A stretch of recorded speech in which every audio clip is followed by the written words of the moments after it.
오늘 화해의 중보자라는 제목으로 말씀 함께 나누겠습니다. 지난주 말씀 혹시 기억나세요?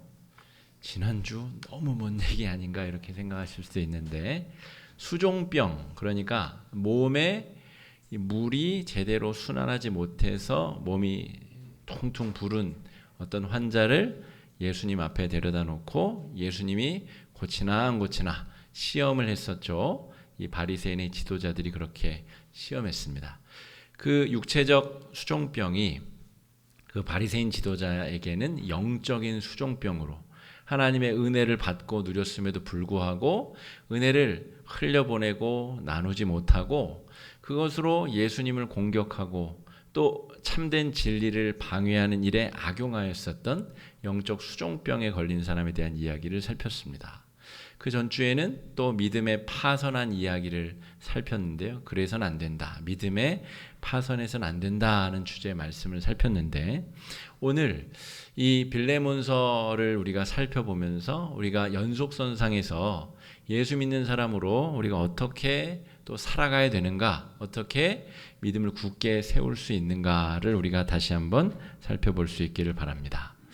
빌레몬서는 굉장히 특별한 성경입니다. 어떤 의미에서 특별하냐면 한 장짜리 성경이고요. 근데 한 장짜리 성경은 또 몇 권이 있기 때문에 특별하다라고 하기는 어렵습니다. 어떤 면에서 특별한가 하면 바울이 감옥에서 빌레몬이라고 하는 개인에게 쓴 편지입니다. 그러니까 개인적으로 이메일을 보내거나 개인적으로 문자를 보낸 것과 같은 것이죠. 근데 이러한 개인적인 편지가 어떻게 66권 정경, 성경 안에 들어갈 수 있게 되었는가? 그래서 특별하다는 것이죠. 바울이 개인 빌레몬에게 쓴 편지가 이 말씀, 정경 안에 속해지게 되면서 보편적인 진리, 그러니까 모든 사람에게 똑같이 적용될 수 있는 은혜의 원리를 담고 있다는 것을 증명하고 있는 것이죠. 그러니까 개인적인 편지가 보편적인 내용으로 확대 적용되고 우리의 삶에 이 말씀을 통해 우리가 반면교사로 삼거나 우리가 정면교사로 삼아서 고치고 수정해야 될 영적 방향성이 제시되어져 있다라고 하는 것이죠. 자, 9절 말씀 한번 읽어보겠습니다. 9절입니다. 시작. 도리어 사랑으로서 간구하노라. 나이가 많은 나 바울은 지금 또 예수 그리스도를 위하여 갇힌 자 되어. 그러니까 지금 바울이 어떤 상태인지에 대한 정보가 몇 가지 나오는데, 나이가 많다. 그러니까 이제 바울이 사역의 거의 최종 마지막 단계, 그 최종 단계는 로마로 압송되어져 가서 황제 앞에 재판을 기다리면서 가택연금이 되고 또 잠깐 풀려났다가 다시 또 구속이 되고 이런 상태이기 때문에 아마도 말년의 노년의 바울이 로마에 있었을 때에 멀리 떨어져 있는 빌레몬이라고 하는 사람에게 쓴 편지이다. 이것을 우리가 추측하여 알 수 있습니다. 자, 그렇다면 오늘 이야기에는 세 명이 등장하는데, 바울이 등장하고 빌레몬, 편지를 받는 빌레몬이라는 사람이 등장하는데, 그 빌레몬에 대해서 우리가 좀 알아봐야 될 필요가 있습니다. 7절입니다. 읽어보겠습니다. 형제여, 성도들의 마음이 너로 말미암아 평안함을 얻었으니 내가 너의 사랑으로 많은 기쁨과 위로를 받았노라.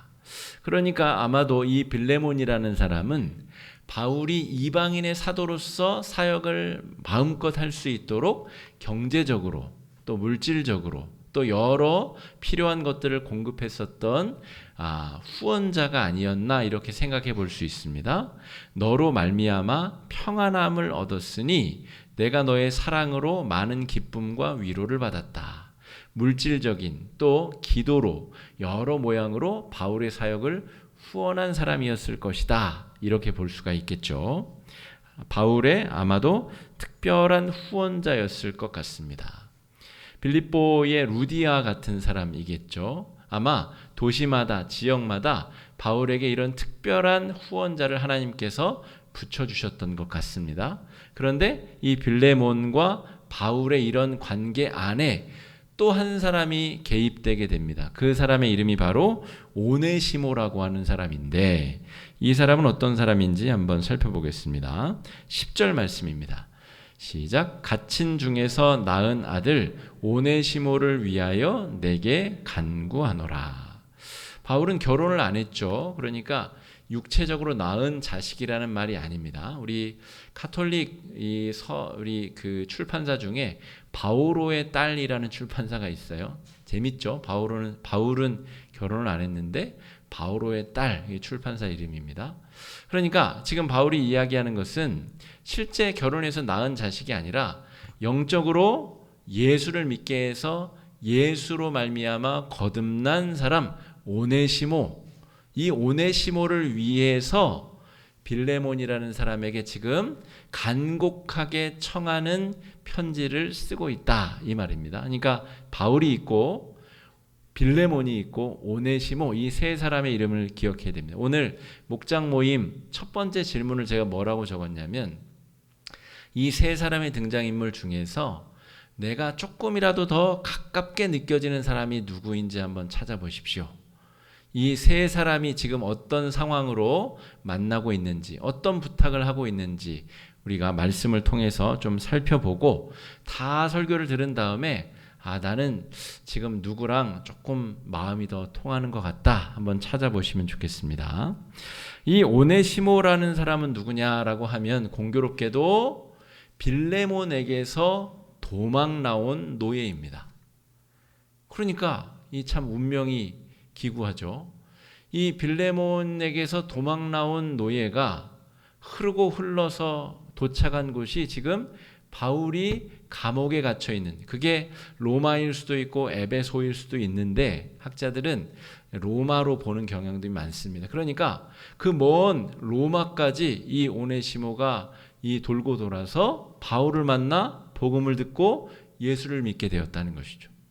그러니까 이 얼마나 놀라운 운명입니까? 그러고 나서 바울이 오네시모랑 대화를 하고 정말 영적으로 낳은 아들이다 싶을 만큼 말씀으로 가르치고 양육하고 자신의 복음을 전하는 일에 수족처럼 이제 부리는, 마치 디모데와 같은 그런 존재는 아닐지라도 그런 역할로 바울이 열심히 동역하는 일꾼까지 되었는데, 알고 보니까 이 빌레몬에게서 도망 나온 노예더라 하는 것이죠. 당시의 노예는 소유물입니다. 말할 줄 알고 생각할 줄 알고 수족을 움직일 줄 아는 물건인 것이죠. 옛날에 조선시대에도 추노꾼이라는 것이 있었죠. 노비가 도망하면 그 노비를 잡아오는 그런 추적단이, 사설 추적단이 존재하였듯이 로마 시대에는 안 그랬을까요? 도망간 노예는 잡혀가는 즉시 이제 목숨을 잃거나 심한 징계를 받게 되는 것이 다반사였습니다. 그러니까 이 오네시모는 무슨 일이 있었는지 모르겠지만 빌레몬에게서부터 도망 나온 노예였다. 그런데 바울을 만나 예수 믿고 복음을 듣게 되었다 하는 것이죠. 아마 묘하게 이 관계가 지금 얽히고 설켜 있는 것 같습니다. 그러니까 이 세 사람의 인물 중에 지금 내 상황에 누가 조금 더 가까운가? 어떤 사람은 빌레몬처럼 억울한 상황 가운데 있는 사람이 있겠죠. 나에게 손해를 입히고 나에게 피해를 입히고 도망가 버리고 모른 척하는 어떤 사람을 둔 빌레몬과 같은 입장에 처한 성도님도 계실 것이고, 어떤 사람은 정말 피치 못하게 그 자리를 도망하고 피하고 떠날 수밖에 없었던 오네시모와 같은 사람이 있을 것이다. 학자들은 그래서 왜 오네시모가 빌레몬을 떠나게 되었을까? 자세한 정보가 없기 때문에 이제 추측을 하는 거죠. 아마도 빌레몬이 이중인격자였을 것이다. 바울을 잘 돕는 거는 돕는 것이지만 아마 못된 주인이었을 것이다. 때리고 학대하고, 그래서 이 오네시모가 도망가지 않았겠느냐. 어떤 사람은 여기 바울이 오네시모가 너에게 끼친 손해를 내가 갚겠다라는 표현이 등장하므로 오네시모가 도둑놈이다. 뭔가 그 집에서 재산이든 귀중품이든 들고 도망 나온 노예일 것이다. 이렇게 추측이 분분한 것이죠. 어쨌든 이 관계 안에서 심각한 관계의 충돌과 문제가 벌어졌다는 것이죠. 여러분, 우리가 이 마귀의 시험을 당하거나 아니면 하나님께 징계를 받을 때 이 인간관계가 그 중간에서 작용하는 경우가 굉장히 많습니다. 거의 99.98% 정도 되지 않나 싶습니다. 제가 보기에는. 뭐 경제적인 문제, 뭐 재난, 뭐 여러 가지 다 있을 수 있겠으나 성도들이 경험하는 시험들고 믿음에서 파선하고 여러 가지 어려움을 겪는 대부분의 문제는 이런 인간관계의 분쟁과 어려움, 갈등 때문이라는 것이죠. 그러면 이제 이러한 일이 벌어졌을 때 빌레몬에게 있어서 예수는 어떤 존재인가가 심각한 문제로 대두되게 되죠. 인간적인 관계의 문제가 신앙에게 말을 걸어오고 있는 것입니다. 그런 어려움을 당했는데 예수 믿는 당신 빌레몬은 어떻게 할 것이냐 라고 묻는 거죠. 자, 이미 죄악을 저질러 버린 오네시모 입장에서 네가 죄를 지었는데 네가 지금 예수를 믿고 구원을 받은 하나님의 자녀가 되었다. 야, 이제 너는 어떻게 할래? 예전에 네가 그 빌레몬이라는 사람의 피해를 입히고 그 사람의 등에 칼을 꽂고 도망쳐 나왔는데 예수를 믿게 된 지금 너는 그 문제에 대해서 어떻게 너는 나아갈 것이냐 라고 인간관계의 문제가 신앙에 직접적으로 말을 걸어오고 있다라고 하는 것이죠. 그러니까 여러분, 지난주에 우리 율법 지도자 바리새인의 지도자가 영적 수종병에 걸린 것이 이런 삶의 문제와 신앙이 괴리되었기 때문에 벌어진 문제라고 볼 수 있습니다. 삶은 끊임없이 우리에게 말을 걸어오고 질문을 던지는데 신앙생활이 제때 정확하게 답을 해주지 못한 것이죠. 그러니까 그게 쌓이고 누적되어 영적 수종병에 걸려 나는 옳고 의롭고 예수를 포함한 모든 사람들은 정죄하고 단죄하여서 자신의 명예를 더 드높이려고 하는 영적 수종병에 빠지게 된 것이다 하는 것이죠. 자, 여러분, 그래서 오늘 바울이 어떤 선택을 하는가를 우리가 주목해서 볼 필요가 있습니다. 자, 바울은 그 둘 사이에 낀 존재가 되었습니다. 빌레몬하고도 아주 친한 사이이고 자신에게 도움을 주는 중요한 후원자이고 아들과 같은 오네시모를 또 지금 맞아들이고 함께 지내야 되는 그런 상황입니다. 이 끼인 상황에서 바울이 어떠한 선택을 하느냐 하는 것이죠. 자신의 유익보다 화해의 중보자가 되기로 바울이 결정합니다. 지금 상황은 멀리 떨어져서 지금 바울이 나이도 많고 가택에 연금된 감옥 생활을 하고 있거든요. 그러니까 밥도 지어줘야 되고 빨래도 해줘야 되고 바울이 또 워낙 활동이 왕성해요. 편지를 써서 저기 빌립보 교회도 보내야 되고 막 하는데 그 편지를 대필해주고 혹은 그 편지를 날라주고 여러 가지 자신의 삶을 필요를 채워줄 동료들이 필요한데 지금 이 오네시모가 아주 그런 역할을 잘하고 있다는 것이죠. 그런데 바울이 어떤 결정을 해요? 너는 지금 나를 돕는 그 모든 일을 중지하고 내가 편지를 한 장 써줄 터이니 이걸 들고 네 본래 주인 빌레몬에게 가라. 가서 무릎 꿇고 사죄해라. 이 문제에 직접 뛰어들어 중재에 나서기로 결정을 했다는 것이죠. 자신이 누릴 유익보다 이 문제를 해결하는 것이 더 본질적으로 중요하다는 판단을 바울이 내렸다는 것입니다. 이게 중요합니다. 오늘 하나님께서 우리에게 허락하여 주신 귀한 은혜를 우리가 어떻게 사용해야 되느냐의 문제가 있잖아요. 지난주에 우리가 묵상한 대로 그 바리새인 지도자는 받은 은혜를 제대로 사용하지 못해서 영적 수종병에 걸린 것 아닙니까? 우리가 매일매일 넘치도록 은혜를 받고 있는데 그 은혜를 어떻게 쓸 것이냐? 바울이 좋은 예시를 지금 우리에게 보여주고 있다 하는 것이죠.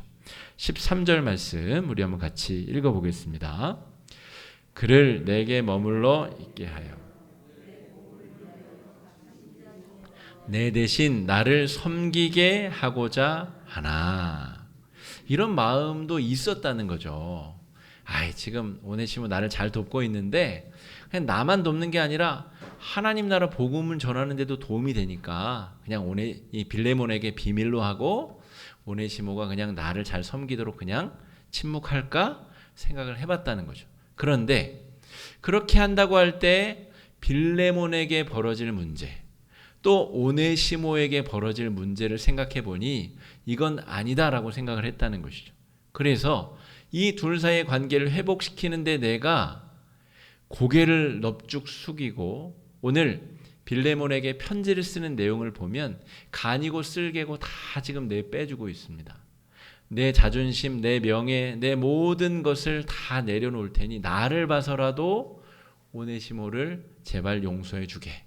아마 바울보다 연배가 한참 어린 것 같죠, 빌레몬이. 그러니까 그 어린 사람에게 자신의 모든 것을 내려놓고 지금 화해의 중보자 역할을 자처하고 있다는 것이죠. 여러분, 여기서 뭐가 떠오르십니까? 예수 그리스도의 십자가의 사건이 떠오릅니다. 하나님의 아들 독생자가 뭐가 아쉬워서 우리를 위해 인간이 되시고, 뭐가 아쉽고 뭐가 불편해서 십자가에 달려 돌아가셨을까? 바울이 지금 하고 있는 행위가 작은 예수로서 자기가 할 수 있는 최선의 노력을 기울이고 있다는 것이죠. 여러분, 바울은 원래 이런 사람이 아닙니다. 바울은 굉장히 똑똑하고 잘났고 교만한 사람입니다. 그리고 성격이 불같아가지고 남을 위해서 자신을 희생하는 것이 익숙하지 않은 사람입니다. 1차 전도여행을 마칠 때 마가 요한이라는 자가 선교여행에 문제를 일으켰어요. 중간에 그냥 이 군대로 치면 탈영을 한 것이고 자기 집에 돌아가 버렸어요. 그래서 계획에 차질이 생겨서 2차 전도여행 때 마가를 데려가느냐는 문제로 바나바와 크게 싸웁니다. 그러니까 자신이 원하는 바를 관철시키기 위하여서 다툼도 불사했었던 사람이 바울인데, 지금 노년의 바울은 이제 신앙이 농이 건 거죠. 그래서 자기가 그 한평생 받은 은혜를 어떻게 흘려보내고 어떻게 사용해야 되는지를 제때 정확히 판단할 능력을 이미 체득한 것입니다. 지금 오네시모가 평생 가지고 가야 될 그 실수한 죄악의 문제에 대해서, 또 이 오네시모를 생각하며 이를 부득부득 갈고 있을 살인의 이 충동을 느끼고 있을 이 빌레몬을 향하여 중재자의 역할을 하기로 작정했다는 것이죠. 그리스도인들이 마땅히 걸어가야 될 길이 바로 바울이 지금 우리에게 보여주고 있는 화해의 중재자의 역할이다 하는 것이죠. 여러분, 다투고 있고 갈등하고 있는 사람들 말리려면 그냥 되나요? 야야 싸우지 마 그런다고 안 싸우나요? 아니죠.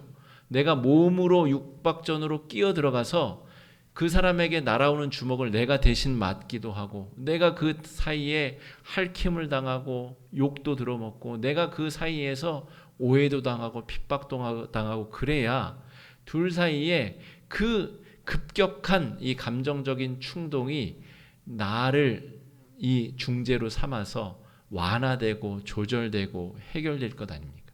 그러니까 중재자가 된다는 것은 피해를 각오하는 일이고, 자기의 것을 과감하게 내려놓을 수 있어야 중재를 할 수 있는 겁니다. 아무런 책임도 지지 않으면서 중재자가 되겠다. 말만 번지르르하게 내가 화해의 중재자다. 그런데 나는 아무 책임도 안 지겠다. 이거는 그냥 말과 행동이 완전히 따로 노는, 지난주 그 바리새인 지도자와 같은 그런 인생이죠. 바른 그리스도인들은 책임을 불사하고 내 손해와 내 어려움을 불사하고 이 어려움 사이에 끼어들어 내가 받은 그 하나님의 사랑을 중재하고 내가 화해의 중재자로 나서겠다. 이것이 바른 태도다라고 볼 수가 있겠습니다. 바울이 도망 노예를 위해서 간절히 빌레몬에게 편지를 쓰고 낮은 자세로 청하고 있는 이유가 있습니다. 오늘 14절에 그 이유가 등장하는데요. 14절 말씀 읽어보겠습니다. 시작. 원하지 아니하노니 이는 너의 선한 일이 억지같이 되지 아니하고 자의로 되게 하려 함이라. 여러분 이단에 왜 사람들이 많이 몰리는지 아세요? 이단들은 자의로 하게 하지 않고 협박하고 겁줘서 억지로 떠밀려서 하게 하거든요. 그게 이단의 특징입니다. 너 이거 안 하면 14만 4천 등에 못 들어. 너 지옥 간다. 계속해서 협박하고 겁줘서 그 사람을 움직이게 만드는 것이 이단의 특징이죠. 그런데 우리가 믿는 이 진리의 신앙은 그런 방법으로 될 수가 없습니다. 자의적으로. 그래서 예수님이 어떻게 하시죠?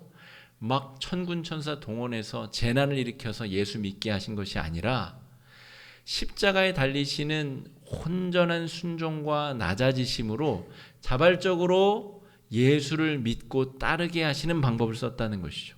그렇기 때문에 바울도 지금 어떤 방법을 써요? 나이도 한참 많은 바울이 힘으로 관계로 억누를 수 있겠죠. 야, 좀 그만 용서해 이제. 그렇게 편지를 너 용서 안 하면 지옥 간다 이렇게 쓸 수도 있겠죠. 그런데 그렇게 협박하지 않고 많은 사람들에게 쓰는 편지가 아니라 개인적으로 쓰는 편지인 이 편지에다가 내가 그런 바람은 있으나 내가 바라는 바는 빌레몬 당신이 진심으로 오네시모를 용서하기를 원하네. 그러게 될 때까지 나는 최선의 노력을 다 기울일 것이네. 정말 모든 힘을 빼고 모든 자기의 기득권을 내려놓고 빌레몬에게 지금 구걸하듯이 청하고 있다는 것이죠. 바울이 뭐가 아쉬워서, 이 도망 나온 노예가 뭐가 아쉬워서, 자기 자식도 아닌데 왜 이렇게까지 할까? 빌레몬과 오네시모 모두를 얻기 위함입니다. 복음으로 두 사람이 관계 안에 찢겨져 나가지 아니하고 믿음에 파선하지 아니하고 두 사람 모두 믿음 안에 승리할 수 있게 되길 위해서 자기 자신의 명예든 나이든 무엇이든 다 필요 없다는 것이죠. 두 사람을 얻을 수 있다면 내 모든 것을 내려놓겠다. 이게 지금 바울의 마음가짐이다 하는 것입니다. 이렇게 했을 때 빌레몬이 바울의 노력에도 불구하고 이 오네시모를 죽일 수도 있겠죠. 그러니까 노력이 무산될 가능성도 존재하고 또 빌레몬이 믿음에 파선하거나 아니면 오네시모가 기껏 구원받았는데 그 구원에서 파선할 수도 있겠죠.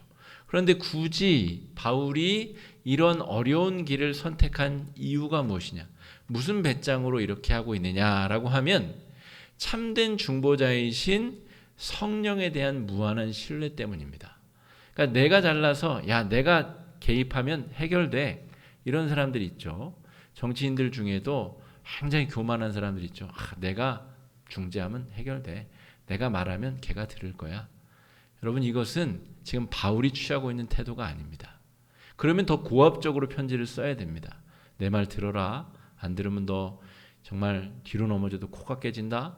이렇게 쓰지 않고 정말 겸손하게 당신의 마음을 움직이기 위해서 내가 어떻게 하면 좋겠습니까? 라고 편지를 쓰고 있다는 것이죠. 성령께서 그 사람의 마음을 녹여주시기를 자발적으로 오네시모를 용서하고 오네시모도 그 모든 죄책감에서 정말 용서를 구하고 회복되고 빠져나올 수 있기를 바울이 기도하고 있다 하는 것입니다. 자, 이렇게 하는 이유는 바울 자기 자신이 그 변화의 산 증인이기 때문에 그렇습니다. 바울이 어떤 사람이었죠? 예수 믿는 사람을 죽이고 죽이는 데 동참하고 감옥에 잡아놨던 사람들입니다. 그런데 예수님 입장에서 볼 때 스데반이 지금 돌에 맞아 죽는데 예수님이 그것을 보면서 그 바울을 지금 번개를 내려 그 바울의 머리를 쪼갠 것이 아니라 그냥 참고 계셨다는 거예요. 그리고 바울이 또 더 나쁜 짓을 하러 다메섹으로 갈 때 예수님이 고작 하신 일이 뭐죠? 음성으로 환상으로 바울아 바울아 왜 나를 핍박하느냐. 그거 말씀하신 게 다예요. 그러니까 여러분 예수님이 바울을 변화시키기 위해서 낮고 낮은 자세를 취하셨기 때문에 바울도 지금 똑같이 하고 있는 겁니다. 내가 더 낮아지려면 낮아질 테니 제발 오네시모를 용서해 주게. 자기 자신이 그 변화의 산 증거이기 때문에 실제로 사람이 어떤 때에 어떻게 변화되는지를 지금 강청하고 있다라고 하는 것이죠. 핍박자에서 전도자로 변화된 이 바울의 삶이 지금 그가 어떻게 행동할지, 어떻게 나아갈지를 규정하고 있다 하는 것입니다. 또한 이것이 복음이 가진 놀라운 화해의 능력이기도 합니다. 제가 아까 첫 번째 질문을 그렇게 드렸죠. 바울과 빌레몬과 오네시모 중에 조금이라도 내가 더 가깝게 느껴지는 사람이 누구냐? 1년 전, 2년 전, 앞으로 말고요. 지금, 시방, 요즘에 내가 어떤 사람하고 좀 더 가깝게 느껴지느냐? 둘 사이에 끼어서 그것을 내가 중재하고 해결하는데 내가 에너지를 쏟고 마음을 쏟고 기도하는데 시간을 들여야 될 바울의 입장인가? 아니면 공격당하고 배반당하고 핍박당해서 어려움에 처한 빌레몬과 같은 입장에 조금 더 내가 더 유사한가? 아니면 내가 원치는 않았지만 어쨌든 피해를 입히고 손해를 입히고 남에게 상처를 준 그런 죄인의 오네시모의 입장에 좀 더 가까운가? 세 사람 모두에게 성령께서 하실 일이 있고 예수의 복음이 그 안에서 역사하실 일이 존재한다라고 하는 것입니다. 자, 바울이 그래서 빌레몬에게 오네시모를 어떻게 대해달라고 간청하느냐라고 하면 16절입니다. 한번 읽어보겠습니다. 시작. 이후로는